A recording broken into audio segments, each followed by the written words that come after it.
오늘 하나님의 말씀 제목은 예수님을 누가 죽였는가?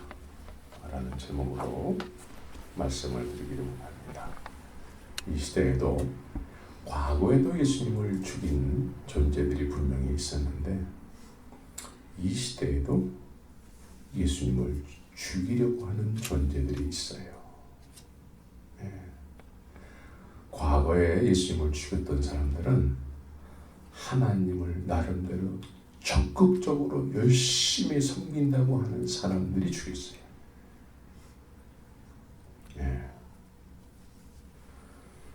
그래서 오늘도 우리는 주님을 살리는 사람들인가 아니면 죽이는 사람들인가. 좀 무겁죠? 무거워요. 그래서 여러분들의 표정이 너무 무거워 보이니까 또 제가 설교를 못하겠네. 무겁지 않다는 걸 표정으로 옆 사람들에게 한번 보여주세요. 안녕하세요.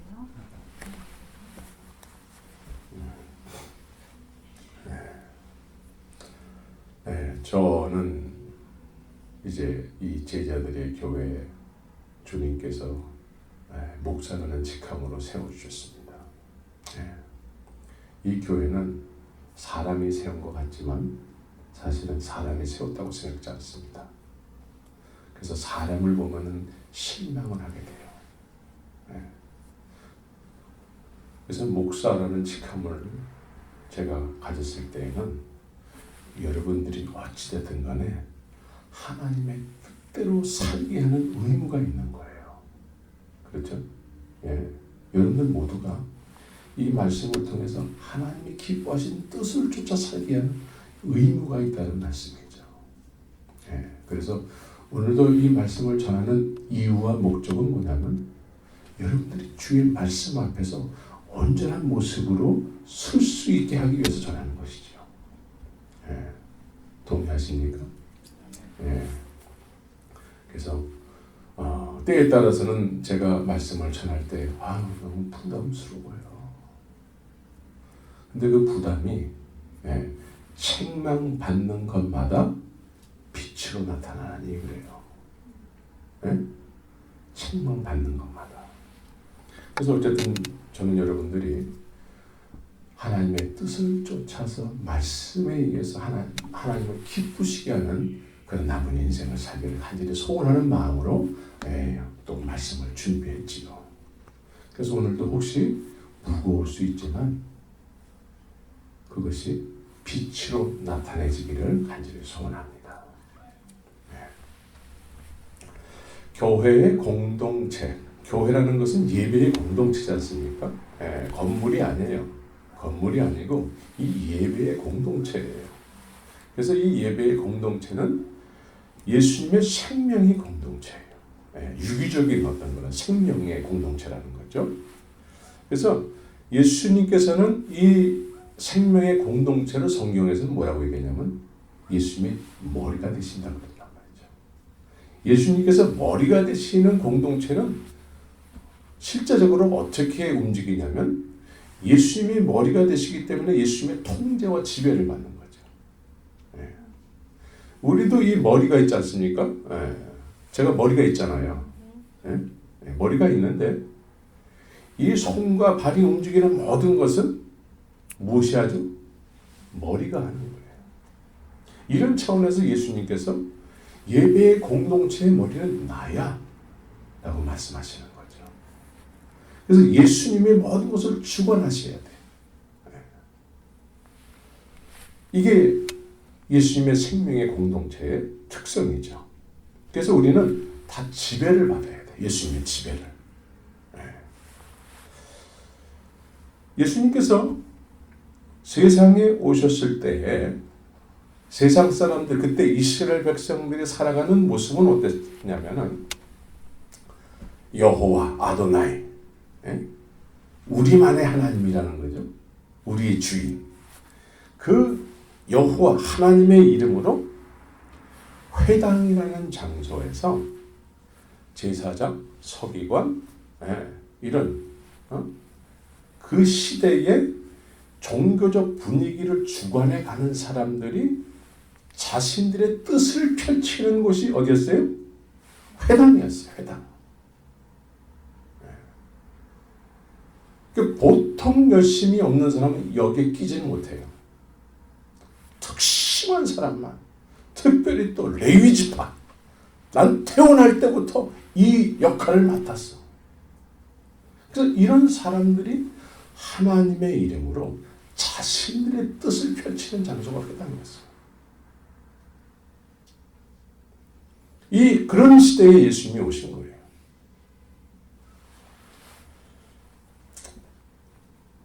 그래서 하나님께서 통치하시고 제사를 주관하시고 제사를 받으시고 이런 회당이어야 되는데 제사장, 서기관, 회당장 이런 사람들이 하나님의 이름으로 자신들의 뜻을 펼치고 자신들이 주인이 돼 있었단 말이에요.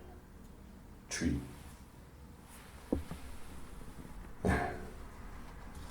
그래서 이 하나님의 이름으로 종교 생활을 통해서 자신들의 열심과 노력과 방법을 드러내는 장소, 이것이 회당이었다는 거예요. 그래서 오늘날도 사실은 과거의 예수님 때는 하나님의 이름, 여호와, 아도나이 이 이름으로 했지 않습니까? 근데 이 시대는 이름만 바뀌었을 뿐이에요. 예수라는 이름으로 예수님을 위한다고 하는데 사실은 자신들의 뜻을 펼치는 경우가 많아요. 그래서 큰 교회의 목사 정도 되면은 벌써 월급부터 달라지죠. 그리고 명령 체계가 딱 잡히죠. 말 안 들으면 다 내쫓고. 그래서 예수님의 이름으로 이름만 바뀐 상태에서 회당은 앞에 교자가 붙으면 교회당이 되지 않습니까? 교회당에서 자신들의 뜻을 펼치는 경우가 많더라고요. 이 뜻이 하나님의 합한 뜻이라면 참 우리가 주 앞에 큰 놀라운 은혜를 받겠죠. 그러나 하나님의 합한 뜻보다는 나의 열심과 나의 어떤 육적인 취향이 있어요. 취향.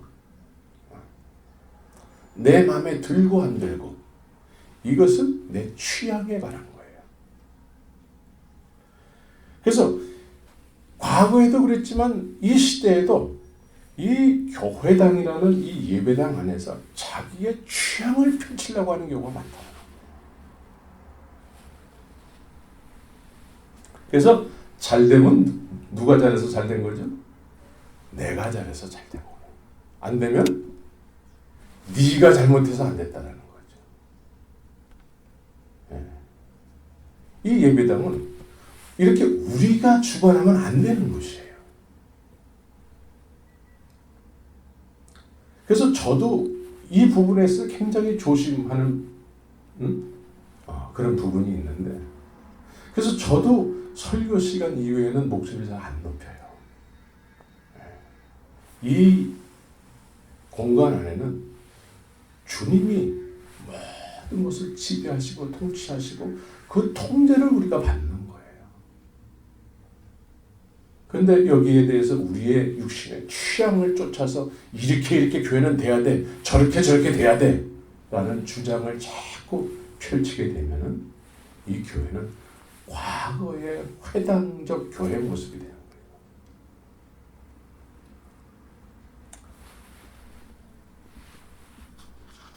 그래서 우리는 이 주님의 통제, 지배, 주의 말씀에 의해서 모든 것이 진행이 될 수 있도록 이 십자가가 뭐죠? 오늘 제가 십자가를 했어요. 십자가. 이 십자가가 뭐죠? 죽음이에요. 죽음이죠. 이 십자가를 여기 이렇게 매달겠다라는 것은 십자가의 의미는 내가 죽기를 원한다는 거예요. 내 취향과 내 육신의 모든 죄성에서 나오는 어떤 소욕들, 이걸 여기서 죽기를 원한다는 거죠. 어떤 한 서기관이 주의 말씀을 듣고 큰 감동을 얻었어요. 큰 감동, 주의 말씀을 듣고 큰 감동을 얻어서 저도 예수님을 쫓아갈래요. 그랬더니 예수님께서 여우도 굴이 있고 새도 거처할 곳이 있는데 인자는 머리도 곳이 없어. 큰 감동을 받고 예수님을 쫓아가려고 하는데 너는 안 돼, 이렇게 얘기하는 거예요. 이 뜻은 뭐냐면 내가 가는 길은 죽으러 가는 길이야. 죽어야 이제 살아. 그런데 네가 원하는 것은 내가 가는 길이 없는 거야. 그거는 네가 감동을 받은 것은 네 취향에 의해서 감동을 받은 거지, 내가 가는 길에 네 취향 맞춰주는 건 없다라는 거예요.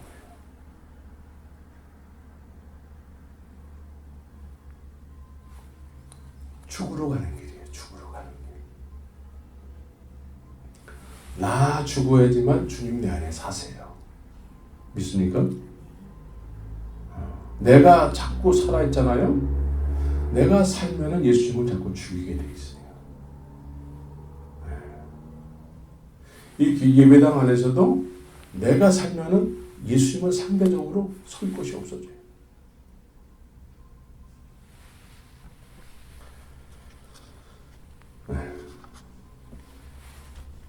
그래서 우리 안에는 그런 사람은 없겠지만 어떤 문제가 되는 것이 본질에 속한 문제라면은 그거는 의분을 내야 돼. 의분이라는 거 아세요? 이거는 정말 말씀에 너무나 잘못된 거야. 이런 본질에 속한 거. 이것이 잘못됐다고 느껴졌을 땐 의분을 내야 돼. 바로 잡아야 돼. 그건 목사가 잘못되게 가르칠지라도 거기에 대해서 의분을 내야 돼요. 그러나 이 본질이 아닌 내 취향에 관한, 내 성향에 관한 문제라면은 조금 다시 생각해야 된다는 거죠. 그래서 우리 안에는 태어날 때부터 생성된 죄성이라는 것이 있어요. 죄성이라는 것이 예수라는 이름으로 이렇게 포장이 된 경우가 많아요. 포장이 돼 있어요. 그래서 이 예수라는 이름으로 포장된 그 안에는 내 취향이 감춰져 있는 거예요. 나는 원래 이래. 나는 원래 이랬어. 그래서 교회라는 어떤 공동체에 와서 정말 예배를 통해서 기쁨을 얻고 정말 그 하나님의 은혜로 에너지가 넘쳐야 될 때에 이 어떤 성향의 문제가 생기면 기분이 나빠지는 거예요. 화가 나고 최근에 막 소리 지르고 그래서 뛰쳐나간 사람 있죠. 이게 나는 원래 이래. 나는 안 바뀔 거야. 근데 이 사람들이 말씀을 다 들어요. 예수라는 포장지에 이렇게 쌓여 있는 거예요. 이 쌓여 있는 이 나는 원래 이래 안 바뀌어. 이걸 가지고 교회에서 내가 원하는 교회를 만들려고 한다면 우리는 큰 실패를 맛보게 됩니다.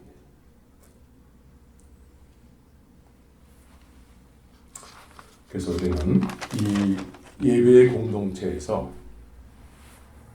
포장지가 예수면은 그 안에도 예수여야 돼요. 나는 없어져야 돼요. 나는 간 곳 없고 구속한 주님만 있어야 돼요. 그래야지만 우리가 이 공동체를 통해서 하나님이 이 LA를 변화시키게 될 줄 믿습니다. 그래서 이 예배당, 이 공동체는 내 자아 추구를 하는 곳이 돼서는 안 돼요. 내 자아 추구. 자아가 뭐죠? 하고 싶고 되고 싶고 갖고 싶고 이런 내 육신의 소욕이거든요. 네, 하고 싶은 거, 갖고 싶고 네, 이런 것이 우리 안에 계속 부인이 되져야 돼. 부인. 네? 날마다 우리를 부인해야 돼요. 네. 날마다. 그래서 오늘날 우리는 이제 갈 길이 분명히 정해졌죠. 예, 분명히 정해진 줄 저는 믿습니다. 예. 그런데 오늘날 이 LA에는 이민교회의 특성이 막 이렇게 철새 신자들이 많아요. 철새 신자들이 왜 있느냐? 성향의 문제 때문에 그렇습니다. 성향의 문제. 나 이 교회에서 마음에 안 들어. 아유, 저 목사 설교가 왜 저래? 다 이 성향이, 본질의 문제보다 성향의 문제가 많아요. 아유, 이 교회 뭐 이렇게 시설이 왜 이 모양이야? 이거 다 성향의 문제거든요. 그래서 오늘날은 교회들이 성향에 충족을 시키기 위해서 교회를 아름답게 꾸미고 뭐 카페를 만들고 뭐 찜질방을 만들고 막 그렇게 해요. 그래서 이제 사람들이 이렇게 옮겨 다니잖아요, 교회. 그러면 난 이 교회에서 내 성향을 펼치지 못했어. 난 저 교회 가서 펼칠 거야. 그럼 그 교회 갔어요. 처음에 가면 다 환영해줘. 할렐루야, 어서 오세요. 그러나 세상에는 교회가 두 가지가 있어요. 하나님의 놀라운 권능에 의해서 생명이 넘치고 하나님의 통제를 받고 지배하는 교회가 있는가 하면, 어느 교회를 이렇게 갔더니 내 취향을 펼치려고 갔더니 이미 나보다 먼저 온 사람들이 그 취향을 펼치고 있어. 내가 뛸 자리가 없어. 왕따를 하는 거예요. 아, 이 교회는 아닌가 봐요.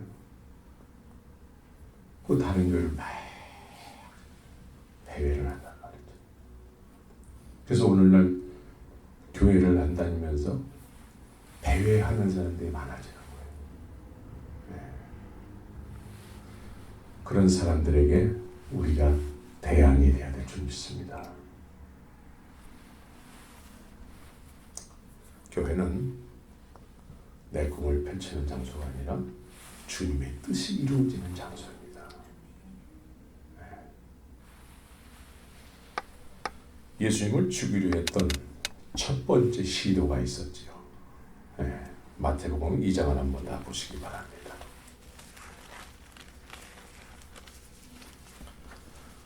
2장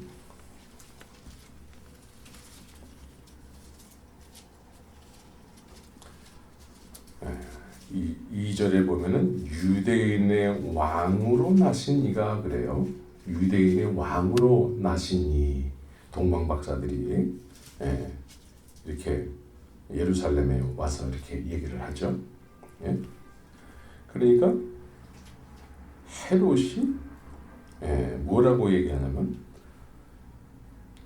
모든 대제사장과 백성의 서기관들을 모아 그리스도가 어디서 나겠느냐 물었어요.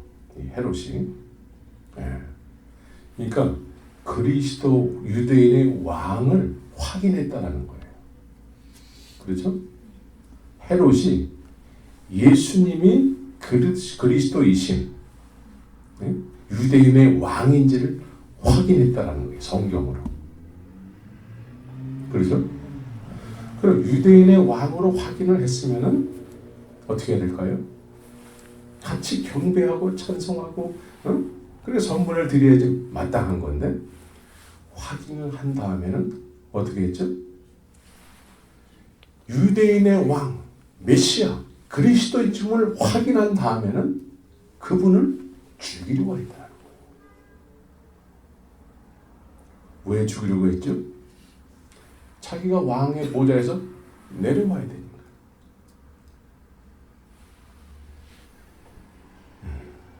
헤롯이 이 당시에 실제적으로 왕이었잖아요.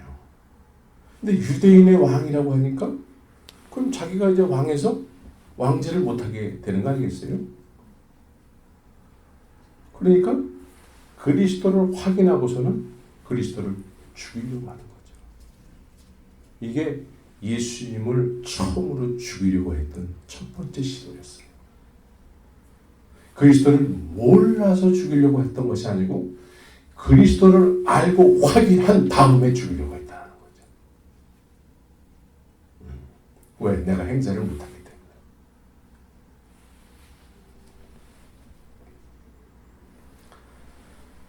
내 자리를 뺏기지 않기 위해서 확인하고 죽인다는 거예요. 확인하고. 그리고 여전히 나는 나로 살겠다라는 거예요. 우리도 이런 모습일 수 있어요. 우리도. 예수님이 그리스도요, 구세주요. 우리가 다 입으로 얘기하는데 그걸 확인하고서는 경배하지 않고 내 자리 뺏기지 않기 위해서 오늘날 교회에서 그런 많은 시도가 있어요. 큰 교회일수록. 왜 세습을 할까요? 왜 세습을 하죠? 큰 교회일수록 그 세습을 하려고 그 아들한테 물려주려고 아주 법을 막 바꿔가지고 말이죠. 편법을 써가지고 자기 자녀에게 물려주는 거예요. 자기 자리 뺏기지 않기 위해서. 이게 예수를 첫 번째 죽이려고 했던 사람들의 모습이라는 거예요. 두 번째는 예수님을 실제로 죽였던 사람들의 모습이죠. 이 예수님을 죽였던 사람들, 그 많은 군중들이 예수님을 십자가에 못 박으셔서 막 그랬지 않습니까? 이 사람들이 실제적으로 어떤 사람들이었을까요? 이 사람들 가운데는 예수님의 오병이의 기적을 맛본 사람도 있었을 거예요.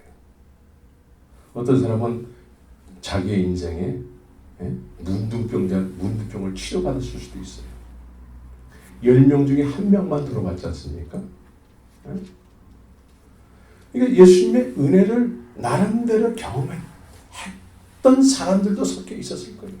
그렇지 않은 사람들도 있었지만 예수님을 정말 우리가 원하는 왕이야.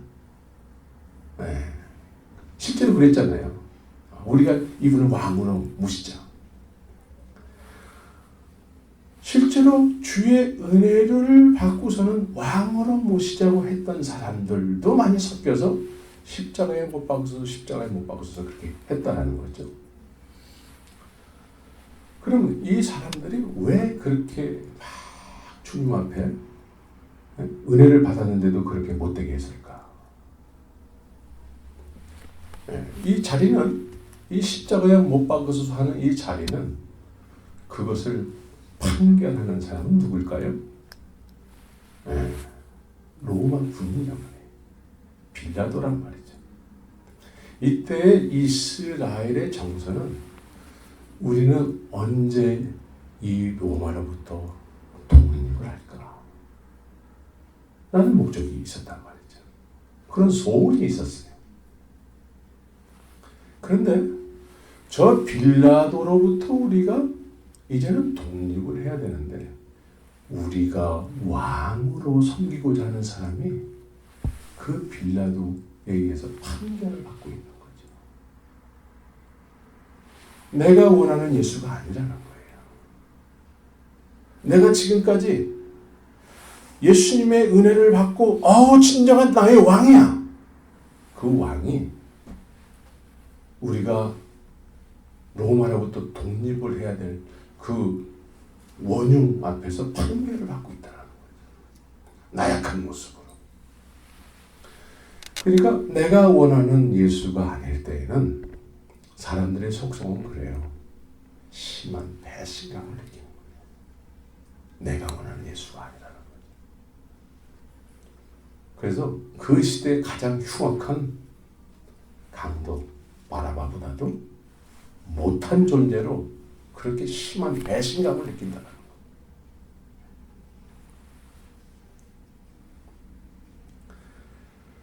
그래서 못 박아라, 못 박아라. 죽여라 이거야, 죽여라. 우리가 원하는 예수가 아닌 것들은 죽여라는 거예요. 우리가 원하는 메시아는 그런 메시아가 아니라는 거죠. 그 지난번에 동영상 봤지 않습니까? 우리가 원하는 메시아는 이런 사람이 메시아라는 거죠. 근데 예수님은 우리가 원하는 메시아가 그런 줄 알았는데 아니었다라는 거예요.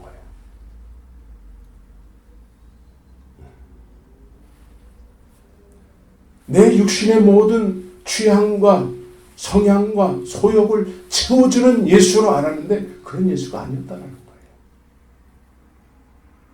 그래서 십자가에 못 박으라는 거죠.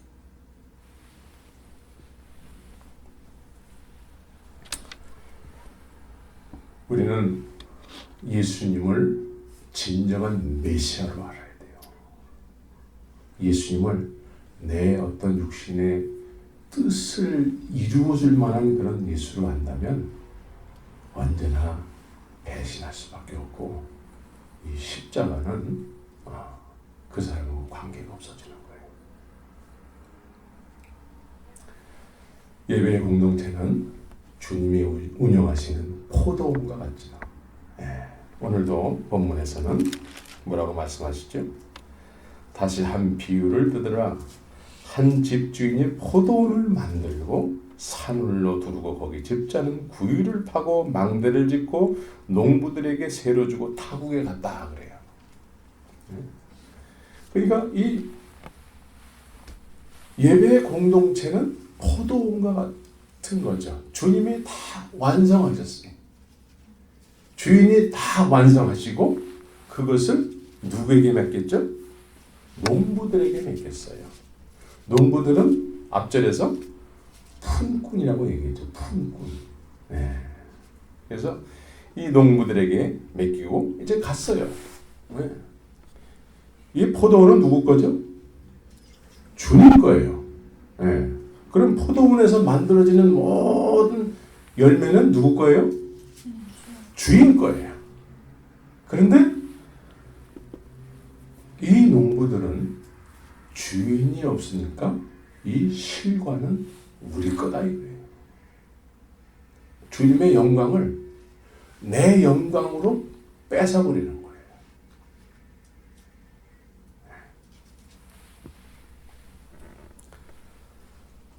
실과는 주인 거기 때문에 언제나 주인이 보낸 종들에게 다 드려야 돼.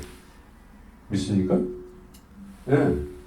다 줘야 되는데 그걸 안 주고 이거 다 내 거야.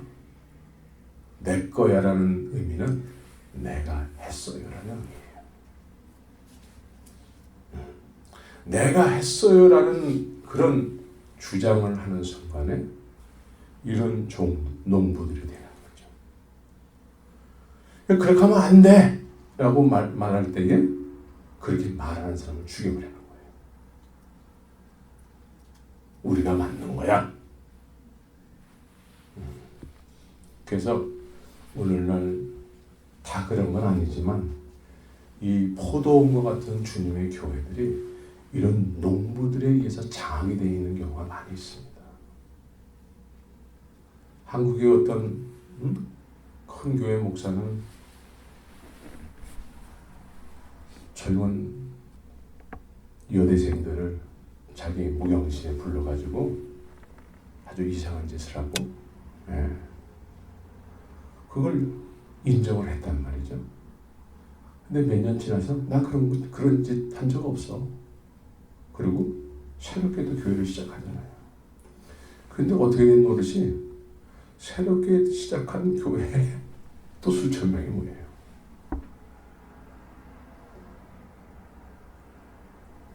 시대가 지금 이렇습니다. 뭐가 뭔지 몰라요, 사람들이. 뭐가 뭔지 몰라. 이 예배의 공동체는 주님이 완성하시고 가신 포도원과 같습니다. 이곳에서 모든 열려지는 열매들은 다 누구 거죠? 주님 거예요. 내 게 아니에요. 예. 그런데 이 농부들은 자기가 했다고 그러고 그 실과를 안 뺏기려고 그래요. 이 실과를 안 뺏기려고. 그래서 그 잘못된 것을 지적을 하는데 그렇게 얘기하는 사람을 죽여버린다는 거죠.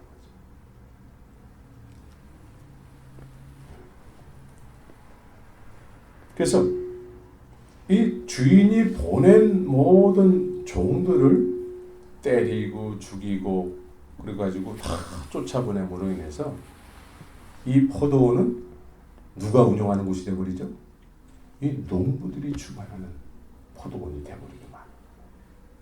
농부들이 주관하고 주님이 완성했는데 주님이 망대까지 다 서고 완성했는데 농부들이 자기 거라고 그러고 거기서 나오는 모든 열매도 다 자기 거라고 그래요.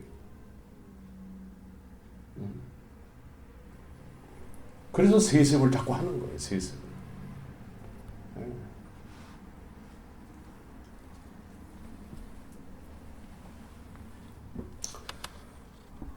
이사야서 42장 8절에 보면 나는 여호와니 이는 내 이름이라 그랬죠. 나는 내 영광을 다른 자에게 내 찬송을 우상에게 주지 아니한다 라고 말씀하고 있습니다.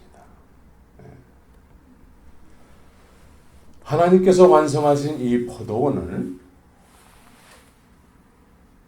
이 농부들과 같이 주님 거라는 것을 망각하고 내 취향과 성향에 의해서 이 포도원을 일궈 나간다면은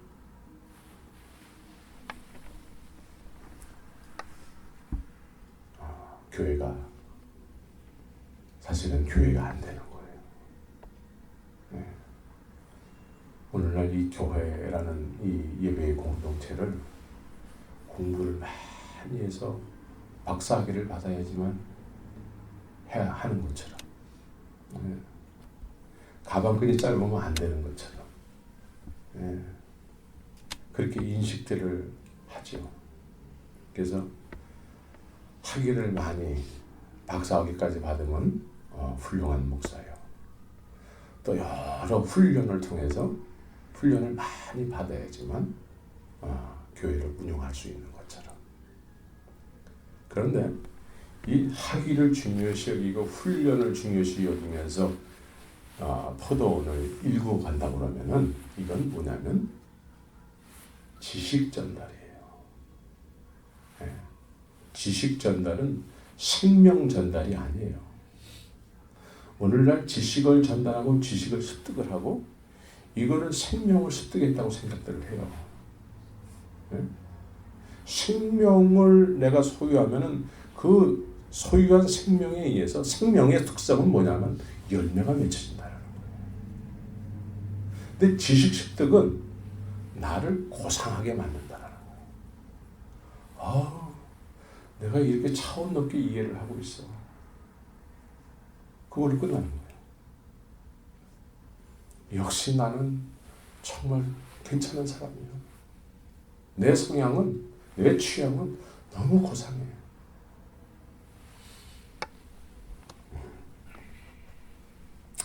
그래서 43절에 보면은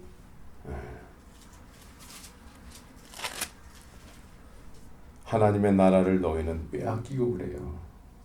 이 포도원을 주인 행세하던 농부들은 하나님의 나라를 뺏긴대.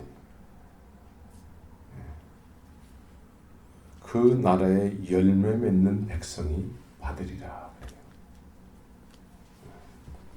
그러면 이렇게 말씀을 이제 예수님이 하시면은 이제 깨달음을 얻게 되지 않습니까? 깨달음을 얻었으면은 어떻게 해야 돼? 고쳐야 될까요? 안 고쳐야 될까요? 고치고 회개해야 되잖아요. 그런데 여기 이 사람들은 45절, 45절에서 듣고 들었대요. 자기들을 가리켜 말씀하신 줄 알고 자기들에 대해서 얘기한 걸 다 알았어요. 깨달았어요. 이해했어요. 그러면 회개가 일어나야 되잖아요. 근데 회개를 하지 않고 예수님을 어떻게 하죠? 잡고자 한다는 거예요.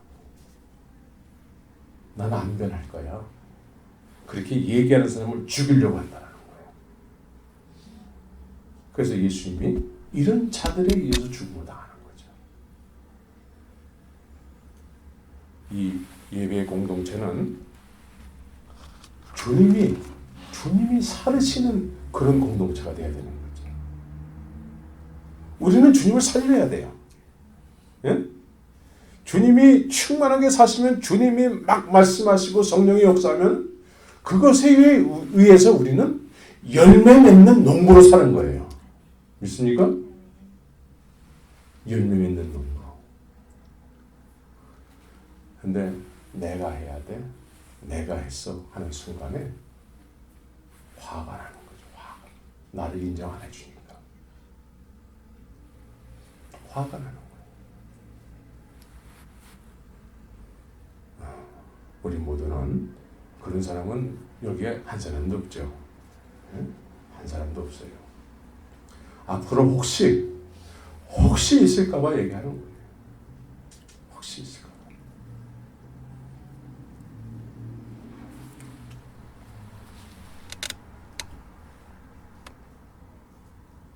우린 주의 말씀을 듣고 화를 내서 그렇게 얘기하는 사람을 붙잡으려고 해서는 안 되죠. 그렇게 얘기하는 사람에 대해서 감사함으로, 내가 이런 사람이 있을 수도 있겠구나, 이런 사람일 수도 있겠구나 생각하면서 주님, 내가 정말 주님 앞에 이런 사람으로 살았을 수도 있었겠네요 라고 생각하며 회개하면서 주님의 생명으로 충만함을 얻어야죠. 목사로서의 사명은 이렇게 주의 뜻을 전해서 주님의 뜻대로 살게 하는데 목적이 있는 거죠. 저는 여러분들이 다 주님의 말씀에 의해서, 말씀에 비춰봐서 내 모습이 혹시 그랬다고 느껴지면은 회개하시면서 이렇게 말씀으로 하나가 되는 그런 공동체가 됐으면 좋겠습니다. 그래서 나는 간 곳 없고 구속한 주님만 계시는 그런 포도원과 같은 예배의 공동체. 주님이 완성하셨어요. 완성하시고 우리는 거기에서 품고 눌어서 그냥 주어진 일에서 그냥 하면 되는 거죠. 그래서 거기에서 나오는 열매는 누구 거예요? 주님 거예요. 그런데 내가 했다고 생각했을 때는 나타나는 열매, 내 거라는 거죠.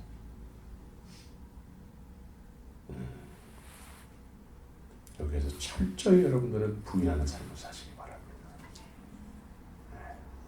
이게 안 되면은 아무리 우리 열심히 하더라도 다 꽝이에요, 꽝.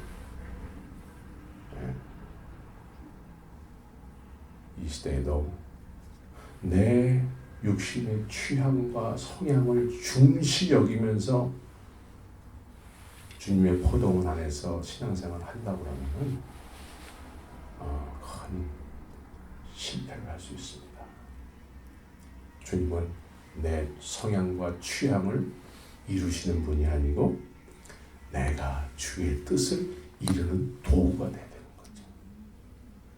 그래서 아까 우리 찬송 시작할 적에 새 부대가 되게 하여 주사. 새 부대 안에 뭐가 담겼죠? 부대는 뭘 담는 거예요. 부대는 담는 거예요.